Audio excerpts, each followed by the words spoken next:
Oke, standby, kamera ready, sound ready, 3, 2, 1, action. Saya sebenarnya menjadi dosen sudah cukup lama, Mbak.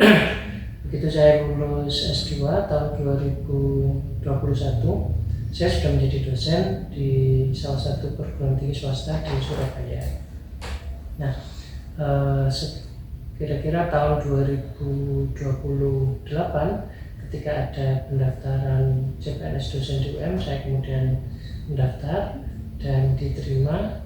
Kalau tidak salah waktu itu pengumumannya saya masuk di bulan Desember tahun 2028. Itu awalnya. Sebagai dosen, saya merasa latar pendidikan S1 saya menjadi dasar. Karena S1 kita kan belajar prodi tersebut atau yang ada di apa yang kita pelajari di S1 itu kan lumayan intens ya, dan dasar-dasarnya mulai dari hal-hal yang sifatnya mendasar, kemudian ada sedikit pengembangannya dan lumayan luas ya. Kemudian ketika S2 konsepnya cenderung sudah mengerucut ya. Nah, saya mengamati kalau S2 itu lebih ke semacam intensifikasi dari apa yang ada di S1. S1 kita belajar mengenal dan menguasai konsep-konsep. Kemudian ketika S2 kita diminta untuk mengembangkan konsep-konsep tersebut. Sementara ketika kita S3 kita diharapkan mampu mengelola konsep-konsep yang kita pelajari dan menghasilkan sesuatu yang baru. Jadi kalau ditanya mana yang berperan, menurut saya ketiga-tiganya berperan dengan peran masing-masing seperti yang saya sebutkan tadi. Sesuai dengan profesi dosen yang seperti saya sampaikan di awal tadi, punya 3 tugas utama, yakni bidang pendidikan yang berisi pengajaran dan kita mengupgrade diri kita, yakni kuliah atau postdoc. Yang kedua adalah penelitian, dan yang ketiga pengabdian masyarakat. Maka 3 hal tadi itu masing-masing membutuhkan keterampilan yang berbeda. Untuk konteks yang pertama, bidang pendidikan, khususnya bidang pengajaran, maka kemampuan yang mesti dimiliki, keterampilan dalam konteks ini adalah keterampilan sebagai profesi seorang pendidik. Nah, sebagai pendidik ini memang kita butuh ya soft skill maupun hard skill. Soft skillnya terutama adalah bagaimana kita memiliki keterampilan untuk mengajar, kemudian keterampilan dalam konteks berhubungan sosial. Karena bagi saya pribadi, mengajar bukan semata saya menyampaikan ilmu, tapi juga membangun relasi yang hangat, relasi yang dekat antara seorang pendidik dengan peserta didik. Karena bagi saya, kalau tanpa relasi semacam itu, sampainya ilmu ke peserta didik itu berbeda. Apalagi karena saya dosen agama, rasanya sulit menurut saya kalau kita hanya menyampaikan materi tanpa ada kedekatan emosional dan juga spiritual antara saya dengan mahasiswa saya. Rawan untuk tidak tercapai tujuan pendidikan agama. Kemudian dalam konteks sebagai peneliti, maka dalam hal ini kami wajib memiliki soft skill sebagai seorang peneliti. Setidaknya nomor 1, kita harus punya rasa ingin tahu yang tinggi, sehingga kita mau melakukan investigasi, penelitian gitu. Kemudian juga harus dibarengi dengan keterampilan untuk membaca. Nah, keterampilan membaca ini kan ada banyak aspeknya ya. Kadang-kadang kita perlu membaca cepat, kadang membaca yang lebih rinci untuk mencari detail-detail, termasuk juga kadang-kadang membuat catatan ringkas atau ringkasan, bisa jadi dalam bentuk peta konsep. Itu juga penting ketika kita menjadi seorang peneliti. Kita terjun ke lapangan, melakukan penelitian di lapangan, catatan-catatan itu penting. Meskipun sekarang sudah ada alat perekam ya, tapi kadang-kadang kalau HP-nya sedang tidak nyala, baterainya habis, itu juga sulit. Nah, juga kemampuan membaca bahasa selain bahasa Indonesia. Ini sesuatu yang sulit untuk kita hindari karena ada banyak sekali sumber bacaan, dalam hal ini artikel-artikel jurnal maupun buku-buku yang berkualitas ditulis oleh orang-orang yang berlatar belakang bahasa Inggris, sehingga mau tidak mau kita harus bisa bahasa asing selain bahasa Indonesia, khususnya bahasa Inggris. Kalau karena saya juga dosen agama, maka juga butuh kemampuan memahami bahasa Arab. Selain itu, kita juga harus memiliki keterampilan menulis, Mbak. Karena sebagai seorang peneliti, hasil penelitian kita kan harus dipublikasikan. Nah, ini seringkali jadi problem bagi sebagian teman-teman yang sudah senior, dosen senior, karena zaman sekarang ini tuntutan kan cukup tinggi. Kita diminta dosen itu kalau nulis di jurnal Sinta 2. Kemudian kalau kita mendapatkan dana penelitian yang lumayan dari kampus maupun dari kementerian, mintanya bukan Sinta lagi, tapi jurnal yang terindeks Scopus atau WOS, baik itu kuartil 3, 2, syukur-syukur bisa 1. Dan ini butuh keterampilan khusus, bukan semata memindahkan ke bahasa asing, tapi standar dari jurnal-jurnal yang berkualitas tadi memang lebih meminta lebih kepada para penulis, baik terkait dengan kelengkapan data, juga bagaimana kita melakukan pembahasan terhadap data yang kita temukan menggunakan artikel-artikel yang terbaru, serta menggunakan bahan bacaan yang sifatnya bukan lokal tapi internasional. Oleh karena itu ya tadi kembali ke awal, kemampuan berbahasa asing penting. Sementara yang terakhir untuk tugas sebagai dalam bidang pengabdian masyarakat, ini yang tidak saya singgung lumayan banyak tadi, ini adalah bagian dari tugas yang semestinya itu merupakan bagian lanjut dari penelitian. Mestinya ketika kita meneliti, itu kan kita menemukan hal-hal baru. Nah, hal-hal baru merupakan pengembangan ilmu, itu kan mestinya diimplementasikan di masyarakat. Nah, oleh karena itu kita butuh soft skill bagaimana berkomunikasi dengan masyarakat dan kemauan untuk mengabdikan apa yang kita temui, yang kita temukan saat meneliti ke masyarakat, agar ilmu yang kita kembangkan melalui penelitian yang dananya tidak sedikit itu juga bisa dirasakan hasilnya oleh masyarakat. Dan kemampuan lain yang dibutuhkan ketika pengabdian masyarakat adalah keterampilan berkomunikasi, Mbak. Baik ketika kita bersentuhan langsung dengan audien yang merupakan masyarakat pada umumnya, maupun kita ketika meneliti juga butuh bantuan mahasiswa. Kita juga perlu komunikasi dengan mahasiswa yang akan membantu kegiatan pengabdian kita. Begitu. Kalau dalam konteks pendidikan atau pembelajaran, saya menemukan ada banyak hal yang menyenangkan sih, Mbak. Karena saya suka ngajar, saya suka melihat ketika ada mahasiswa saya mengalami peningkatan keterampilan. Nah, saya pernah suatu saat waktu itu mengajar maba mahasiswa baru. Ya, lazimnya maba kan masih malu-malu, kemudian keterampilan komunikasinya juga belum bagus.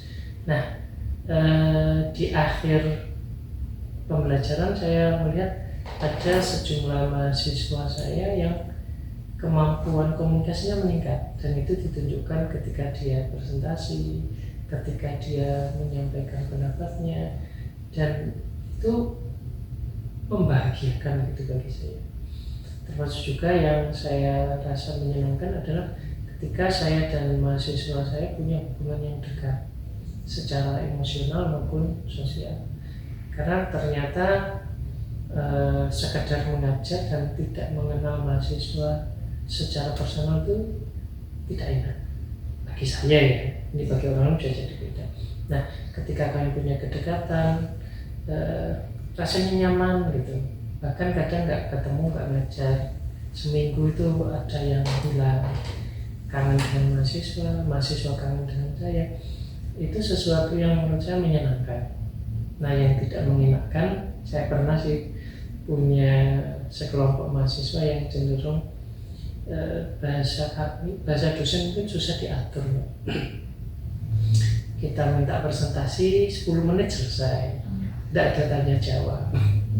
Kita terangkan ngomong sendiri. Nah, itu tidak enaknya ketika ketemu ada kelas-kelas yang seperti itu. Ya barangkali waktu itu saya perlu menggunakan pendekatan yang berbeda ya.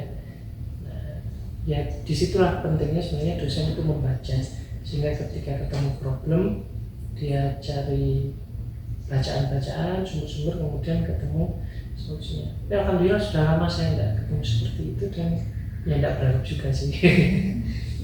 Kemudian yang menyenangkan lagi jadi dosen itu menurut saya ya sisi sosial sih menurut saya.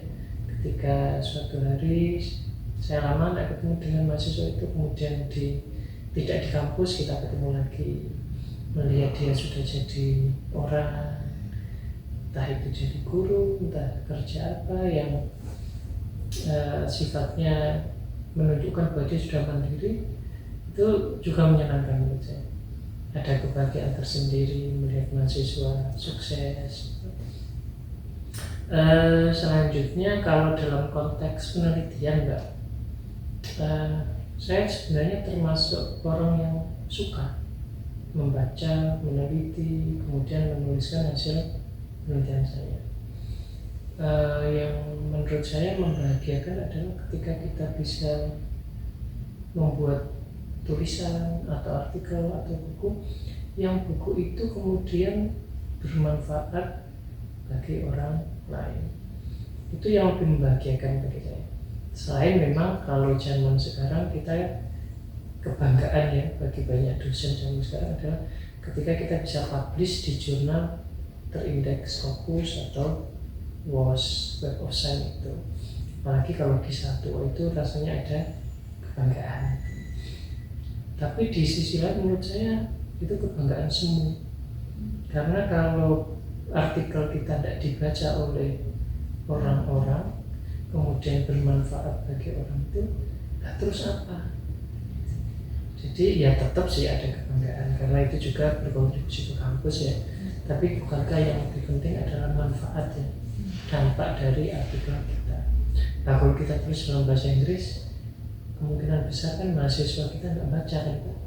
Karena mahasiswa lebih suka bahasa Indonesia, kecuali kepaksa ya, terpaksa yang bahasa Inggris. Tidak menyenangkannya adalah ketika kita meneliti, sebenarnya bukan pada saat meneliti sih Mbak, tapi pada saat menuliskan hasil penelitian itu. Kalau kita kirim ke jurnal itu responnya tidak selalu sesuai harapan kita. Kita sudah nulis artikel yang menurut kita bagus ya, sesuai standar yang kita pahami, tapi kadang ada komentar-komentar yang menurut kita tidak proporsional. Yaitu bergantung kapasitas reviewernya ya. Ada reviewer yang tidak benar-benar paham penelitian yang kita tulis, sehingga ketika memberikan saran itu saran yang cenderung tidak konstruktif, jadi cenderung mengkritik tapi tidak memberikan solusi. Yang berat juga sebenarnya adalah ketika kita submit di jurnal yang terindeks Scopus atau Web of Science tadi.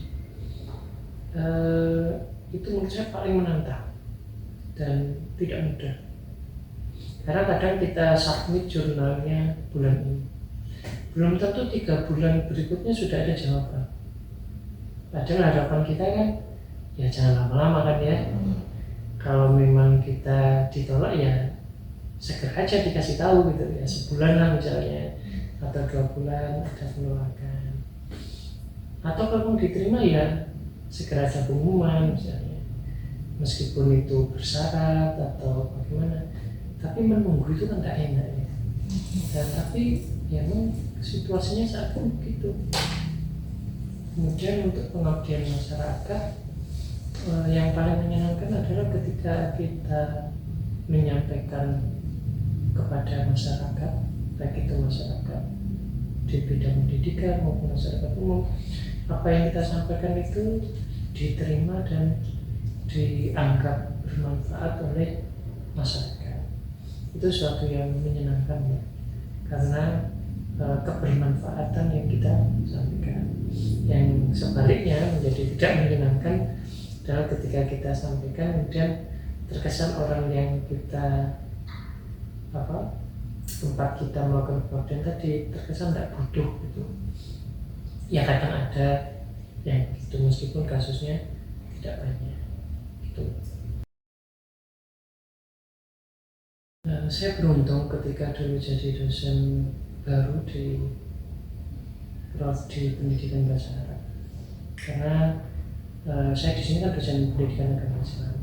Nah di prodi kami itu ada senior yang jarak umurnya nggak terlalu jauh sih dengan saya, mungkin sekitar 7 atau 8 tahun gitu.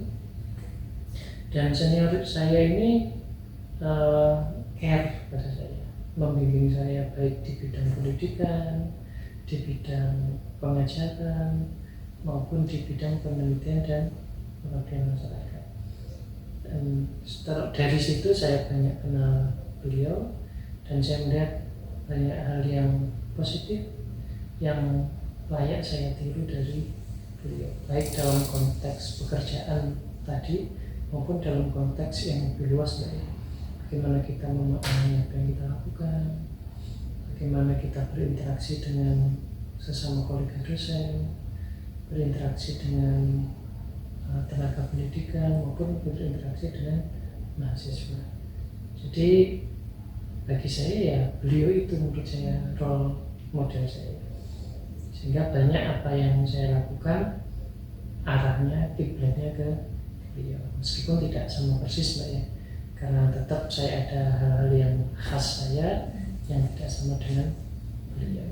Ya, adalah salah satu senior saya. Secara pribadi, bagi saya menjadi dosen itu takdir yang membahagiakan. Meskipun saya dulu tidak tahu saya ingin jadi apa ketika saya lulus S1, tapi saya merasa ketika saya jadi dosen, menjadi pendidik lebih tepatnya, itu sesuatu yang memang sesuai dengan keinginan saya, sehingga saya memaknainya secara meaningful, mungkin bahasa psikologinya, menyenangkan mengajar itu. Tadi sudah saya singgung ya, ketika saya ketemu dengan mahasiswa, interaksi dengan mereka, melihat mereka nyaman dengan saya nyaman dengan mereka, kemudian melihat mereka mengalami perkembangan dari tidak tahu menjadi tahu, kemudian dari tidak bisa menjadi bisa, itu sesuatu yang membahagiakan. Ketika meneliti juga alhamdulillah itu sesuai dengan keinginan saya. Saya itu punya harapan ingin membuat buku yang buku itu berisi tentang bagaimana mendidik yang baik, dan kalau itu bisa saya tulis kemudian saya sebarkan. Saya tidak nyari duit sebenarnya kalau dalam konteks ini, tapi ketika apa yang saya tulis itu bermanfaat bagi orang lain, itu membahagiakan bagi saya. Kemudian pengabdian juga sama ya, ini kayaknya terinspirasi dari senior saya tadi itu. Dia sering mengajarkan saya manusia terbaik itu adalah yang bermanfaat bagi orang lain, dan ketika saya rasakan kok ya cocok sih, saya bahagia ketika melihat saya bermanfaat bagi orang lain. Dan bidang menurut saya paling cocok yang menjadi pendidik, entah pendidik di jenjang SD, SMP, SMA atau perguruan tinggi. Tapi kalau untuk jadi peneliti kan harus di perguruan tinggi. Kalau di SMP, SMA kan kurang dihargai, kurang cocok. Jadi saya memang merasa nyaman, senang dengan tugas saya sebagai dosen. Dalam konteks pribadi, saya masih punya harapan, dan ini masih proses, Mbak. Saya ingin menjadikan menjadikan profesi ini, yakni sebagai dosen itu, sebagai pendidik lebih tepatnya, sebagai sarana saya untuk meraih ridho yang Maha Kuasa. Nah, sebagai orang yang beragama, saya menyadari saya diciptakan di dunia ini adalah untuk mengabdi, untuk beribadah kepada yang Maha Kuasa. Saya ingin agar ketika saya mengajar itu adalah lillah, bukan karena dosen, bukan karena tugas. Ya, memang tugas saya adalah mengabdi pada melalui mengajar. Ketika saya meneliti, saya juga ingin bisa lillah. Ini bahasa anak mudanya atas nama Allah. Jadi, tapi itu masih proses, Mbak, karena ternyata tidak mudah mengerti. Agar setiap yang saya lakukan itu adalah atas nama Allah. Mengajar atas nama Allah, meneliti atas nama Allah, menulis buku, menulis artikel atas nama Allah, melakukan pengabdian atas nama Allah.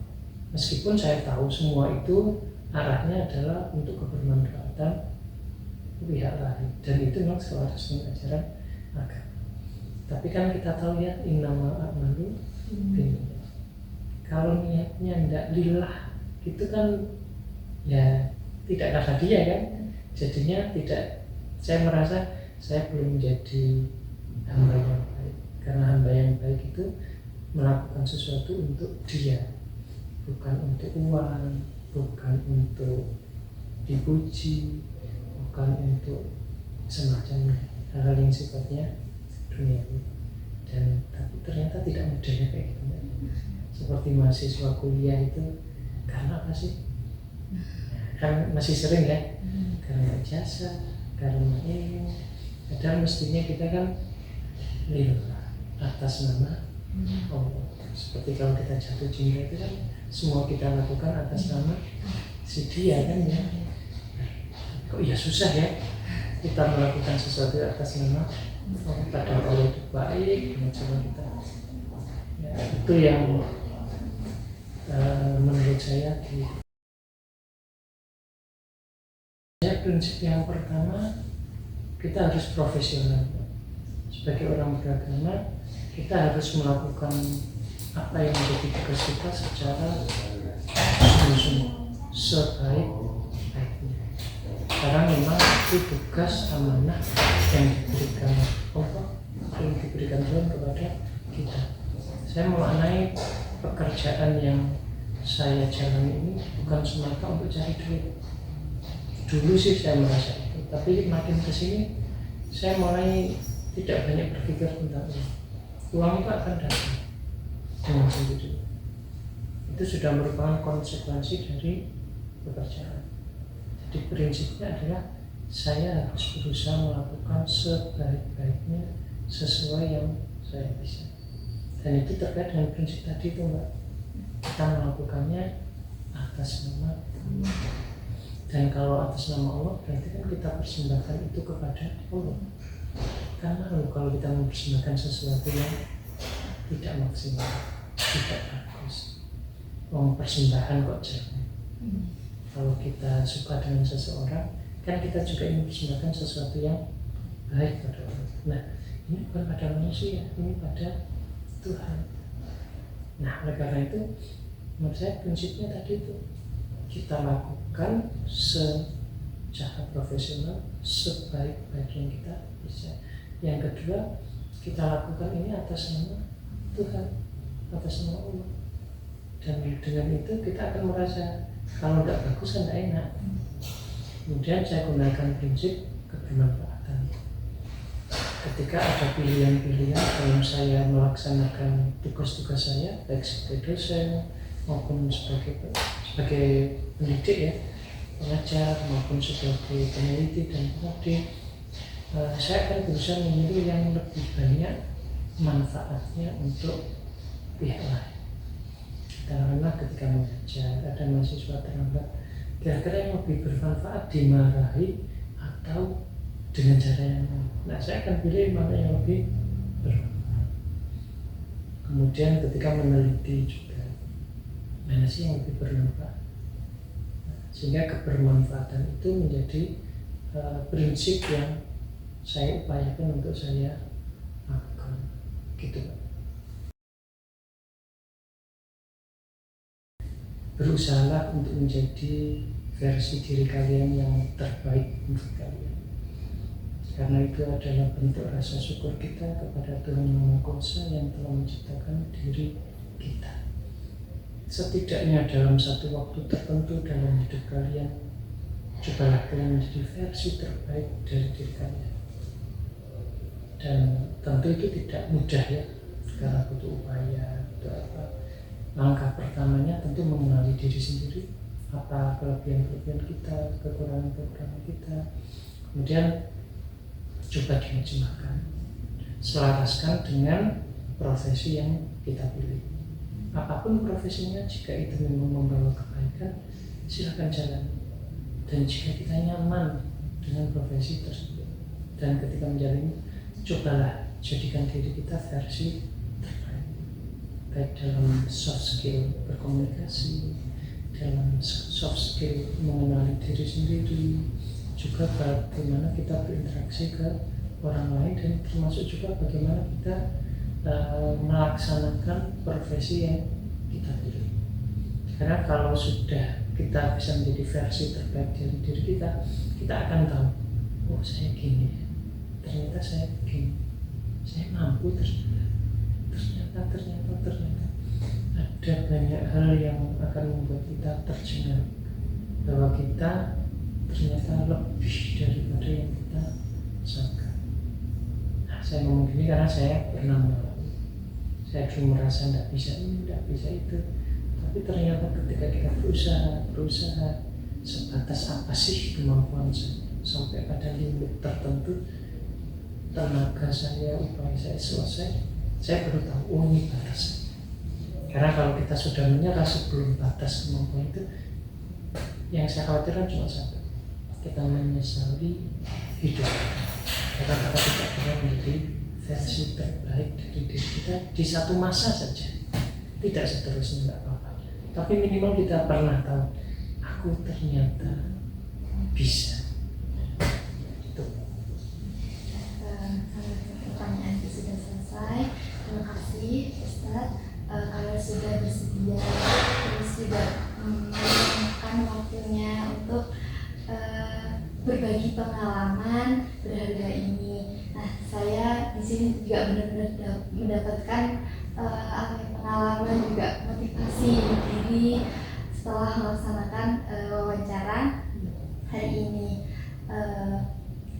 Lanjut saja. Terima kasih Ustadz. Sebelum saya akhiri, mohon maaf jika tadi selama wawancara saya ada salah kata. Oke. Jazakumullah khair.